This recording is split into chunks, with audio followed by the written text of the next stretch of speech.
My now ex-husband was transferred to a major US city when we were in our late 20s.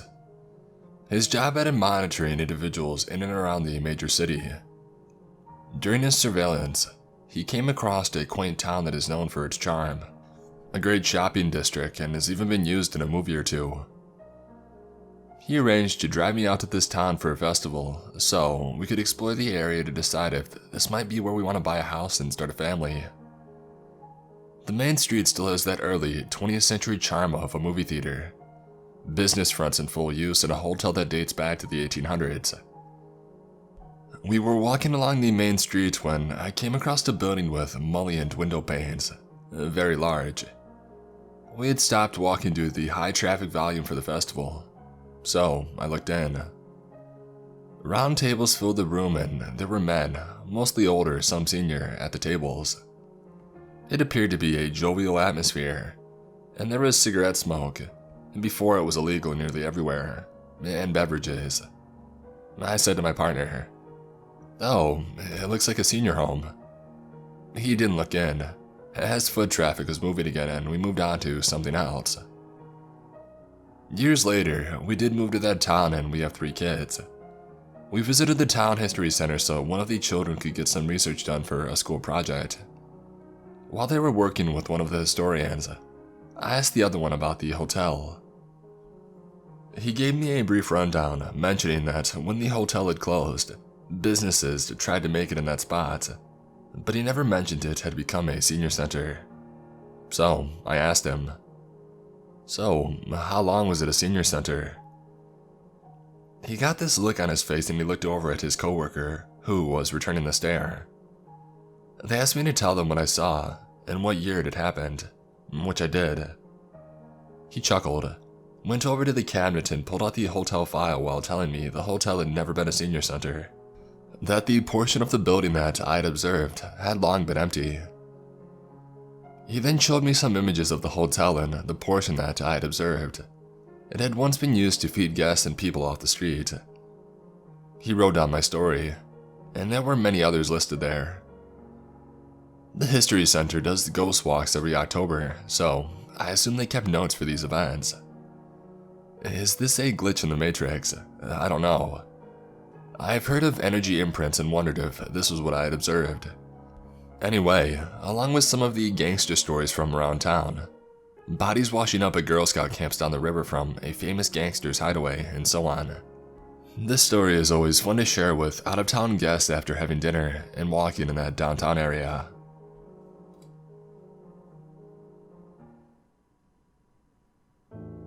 A few years back, I was waiting for my dad and our dog to arrive at the dog park in this neighborhood. I decided to use the swing set next to the park while I was waiting. While I was swinging, an elderly couple pulled up in a small cream-colored pickup truck with a matching camper. I watched them walk into the dog park, and I couldn't help but notice that they didn't have a dog with them. They sat at a bench that was maybe 15 feet inside the gate. Fast forward a few minutes, my dad and our dog showed up and went into the dog park. I stayed on the swings a bit longer then went to join them. I got on the gate, and before I could make it to the other end where my dad and dog were, the couple stopped me to chat. I forgot how they started the conversation with me, but we were casually chatting and my dog ran up on us in a hurry and started aggressively barking and growling at them while standing next to me. He's a 90-pound Siberian Husky German Shepherd mix, so he's a big boy, and he can definitely be scary when he wants to be, but he's well socialized and always super friendly. He was crouched down like animals tend to do when they want to attack or pounce. All of the hair on his shoulders and back was standing up straight. I have never seen him act any way close to this way to anyone, let alone some innocuous old couple minding their business. I could not get him to calm down for the life of me. He would flinch when I would touch him to try and calm him down, and at one point the husband reached his hand out to try to let him sniff, which was super ill-advised for the danger aspect. But my dog just freaked out some more and snapped at him. My dad ran over and grabbed him by the harness and basically had to drag him away, which our dog was not happy about. I apologized to the couple and we continued our conversation. Again, I don't recall how we got talking, but we talked a lot about death.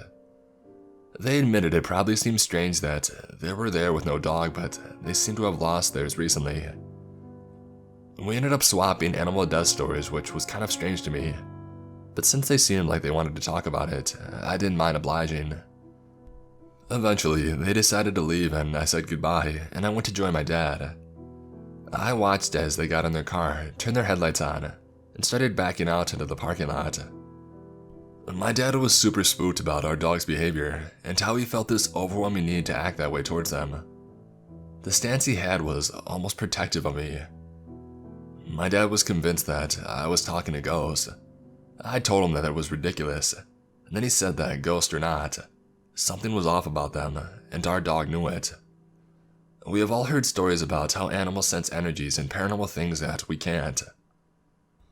So, besides the dog's behavior, where it also gets weird is that when we went to leave, I saw the truck again. I was back in the spot where they parked in, like it never left. No one was inside the actual truck. It was a tiny two-seater, easy to see inside. I even got a little brave and I looked inside the camper to see if anyone was in the bed of the truck, and there was no one. No sign of human life anywhere near this truck. I told my dad about how this was that couple's truck and how I watched it pull away. He confirmed that he saw them pull away too. Neither of us could recall it having come back at any point, and when we were at the park, we always have a habit of scoping out cars that pull up to see if we recognize the people or dogs coming in. So, we both wanted to think that we would have remembered the truck coming back. Based on the area this dog park is located in, there's really nowhere for them to have walked to. At least not anywhere that makes sense. It's sort of a developing area with a water park that wasn't open at the time, a couple of furniture warehouses that were also not open, and on the other side is a big dirt field that is up against a major freeway. This just further fueled my dad's idea that they were ghosts. I don't know what happened with them, but it was definitely strange.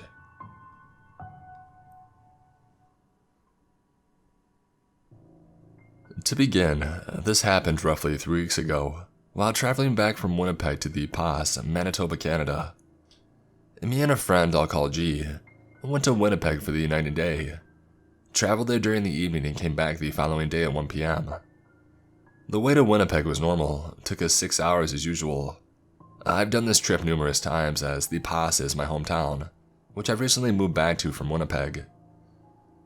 On the way back, the first 3.5 hours go by normally. I was driving the speed limit most of the way, as it was icy plus snowing most of the time.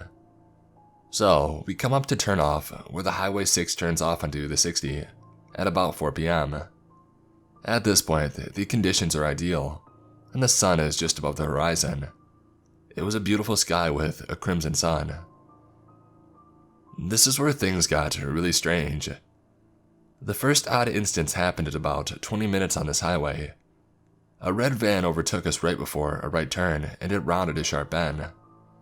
When we came around the bend, the van had vanished, and it was a long straight high for a bit. I thought this was weird, but I didn't pay any mind to it, nor did I mention it to my friend.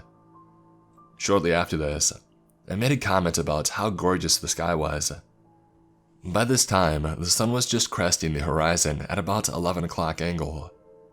By this time, it's about 4:45, so we had been on the highway for 45 minutes. This highway takes about an hour until you get to the next turnoff, which is 10, the final turn off en route to the Pas. We drive for the next 20 minutes without words, just the radio playing. And then my friend G made the comment, "Have you noticed there hasn't been any road signage?" I didn't realize, but there were no signs indicating when a turn was coming up. Nor were there any signs in regards to how far we were from certain towns in kilometers. No signs whatsoever. At this point, I noticed the sun hadn't moved an inch in the sky, and on top, we hadn't seen another vehicle in a while. I thought this was strange, man, and so did my friend. Unnerved, I sped up going between 120 to 140 kilometers per hour. I started having this overwhelming feeling that something was wrong. And then I noticed another anomaly among the other glaring things that were already making this experience really messed up. All the trees were the same height, and the tree line was extremely dense like a wall of trees. This was scary because I then realized that this scenery was not at all what it should be. Where we were, there should have been a sparse tree line with small ponds and marshland on both sides of the highway. We had been on this highway for 2 hours now. The sun still hadn't moved, still no road signs, no traffic, and we're not where we should be. G and I are stuck on this highway and we're starting to get scared, trying to piece together and figure out what the hell is happening. We both lived through our fair share of paranormal phenomenon, but not to mention traumatic experiences at that. I've known G my whole life and this experience is undeniably our most terrifying. Out of nowhere, the sun sets unnaturally fast, which takes maybe 2 minutes. We are enveloped in this darkness of a starless night without a moon. I'm scared. G is also scared. 2 25-year-old men pretty well shaken. And just when this ominous, oppressing feeling was unbearable, we come to the turnoff out of nowhere. 3 hours we were stuck on that highway that takes barely over an hour to travel. But it didn't end there. Just when I thought that we were returning to normalcy, I glanced in the rearview mirror because I thought for the first time in 3 hours that I had seen headlights. I was wrong. In the backseat sitting behind me on the driver's side was a black human silhouette with glowing yellow eyes. G and I both saw it. I couldn't believe what we were experiencing. All of what happened is so unreal and so fantastical sounding, but on my life, I promise what you've read is real, and articulated to the best of my ability. The next hour and a half were terrifying and we mostly sat in silence. We finally pulled into the pass shortly before midnight. We were stuck 2.5 hours in some sort of limbo, with unreal anomalies that made no sense, and we were totally conscious and aware the whole time, making note of it. We are totally lost on an explanation of what had happened. I'm posting for any answers or relation of similar experiences.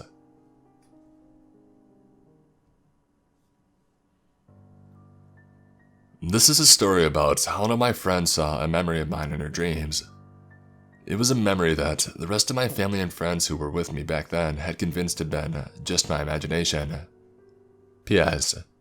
I had never told anybody about this memory, after being called a liar way too many times. So, the memory is from when I was young. One of our relatives had passed away. I didn't really know him.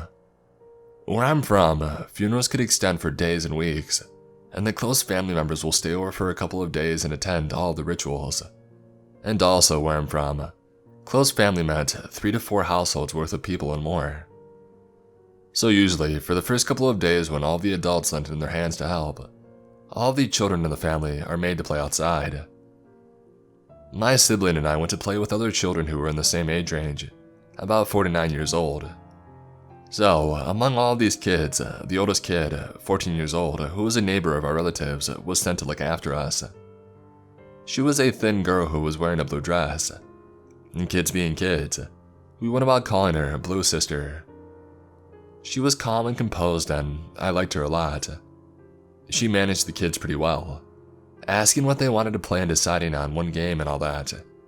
In the end, we decided to play pretend. There is a banyan tree which had a nail stuck to it, maybe for a clothing line or for fairy lights. Again, where I'm from, there is a belief that ghosts and troubled souls can be trapped and stuck to trees with the help of a nail and black magic.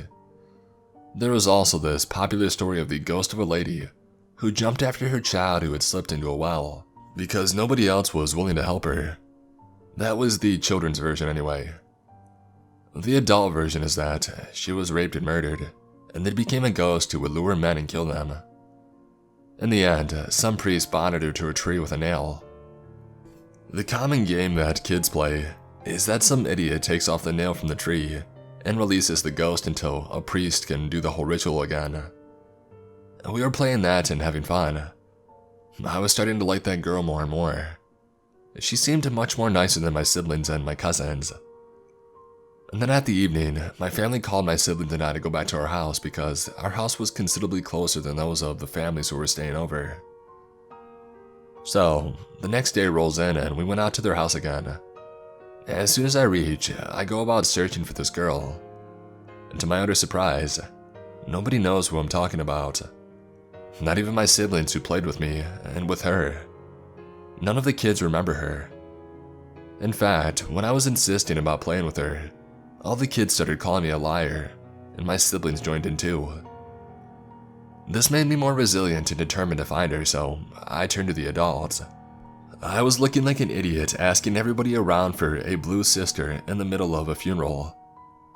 Finally, one auntie took pity on me and took me around this close-knit neighborhood, introducing me to all families around there with daughters. But to my dismay, there was no girl who was even close in age to the sister I was describing. They were all either too small or were too old, married or going to college. This utterly disheartened me. I was sad as a sad kid could be. I still tormented my siblings for the next few weeks. I even asked about her at a wedding that took place in the same neighborhood after a month, but nothing turned up. All I got in the end was an extreme trauma of being called a liar, and this necessity to fit in, to be normal and not at all cuckoo. I stopped talking about this incident altogether after my father, who was very close to my heart and was working abroad at the time, did not seem to believe me when I told him about this. I buried it deep down in my memories and I forgot about it altogether. In a year's time, we had moved to the country where my father was working at. I joined a new school and I made new friends, most of whom were not even familiar with the culture and traditions of my home country. Years pass by and I get a message from one of my closest yet not my closest friend about this weird dream that she had about me. Apparently, she thought of ignoring it but somehow felt compelled to tell me about the dream. She told me about how she saw me at 14 years old, playing with a bunch of kids around a banyan tree. Now, you must imagine how shocked I was to hear this, but still not believing her, I asked her what I was wearing. And then this girl, who didn't even know much about my home country, explains to me in detail this particular dress worn by young girls and ladies in our country, down to the color and floral details. She explained to me the dress I saw Blue Sister in. I was shocked. I told my friend about the incident in my childhood, and she was also shocked. To this day, I don't know what the heck happened, and mind you, I was very much abroad when I was 14. How did she see a memory that only I had? And what the heck actually happened in my childhood? I would rather not think about these questions because ignorance is bliss and I need to sleep at night. But anybody with any possible explanation, please tell me. I've experienced several glitches over the past 12 hours. The first one is that I was laying in bed playing Stardew Valley.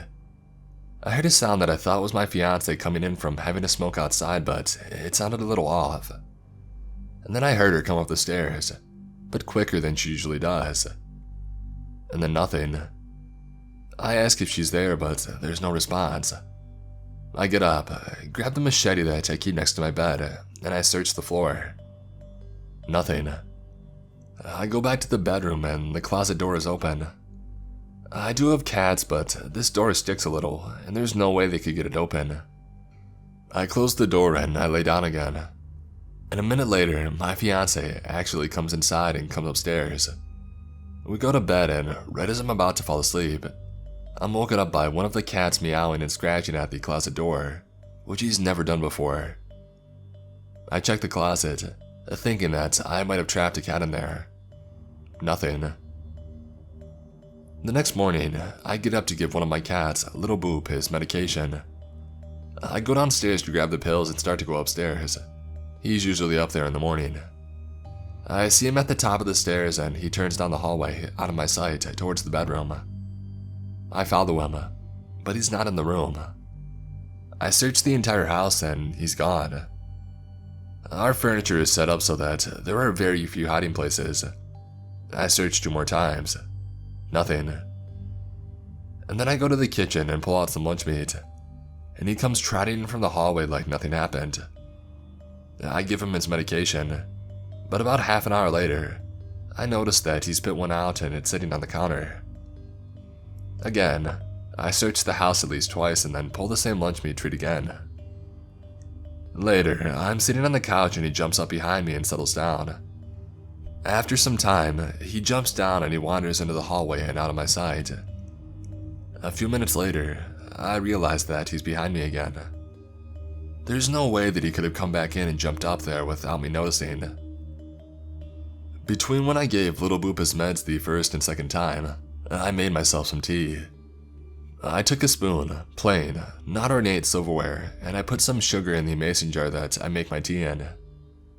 The water boils and I put the spoon on top of the sugar container and I leave it out. I pour the water and browse Reddit while it brews. I take out the tea bags and I add some milk. I go to stir it with the spoon, but I can't find it. I didn't realize it at the time, but the sugar container had moved back into the corner where I had kept it, and it had a loaf of bread on top of it. I found a spoon under the bread, but it was a spoon that I had never seen before. It was much fancier than the spoon that I had pulled out, and it had gold-colored accents.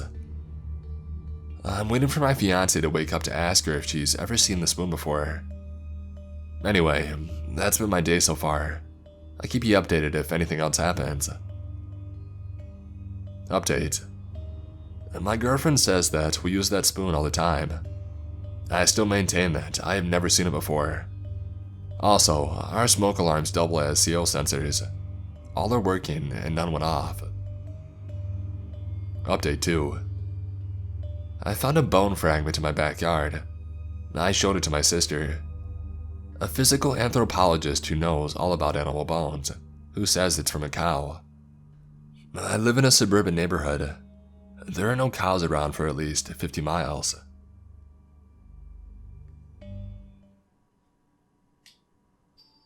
I'm a teacher, and I use a projector suspended from the ceiling and to have a document camera every day and have for many years. So, I'm not new to how the equipment operates. That being said, I have no explanation for what happened the other day. I had roughly 16 students in my classroom from several different third grade rooms. I teach gifted kids, so it's always a mix. Anyway, I had a conversion table posted and on freeze, so I could hold the paper in my hand while we talked about converting pounds, ounces, and why we specify liquid ounces. I circled and drew arrows around the conversions at the top of each table as we talked. Think input or output function tables in math, where some of the information is missing in the table and you have to use a mathematical pattern to fill it in.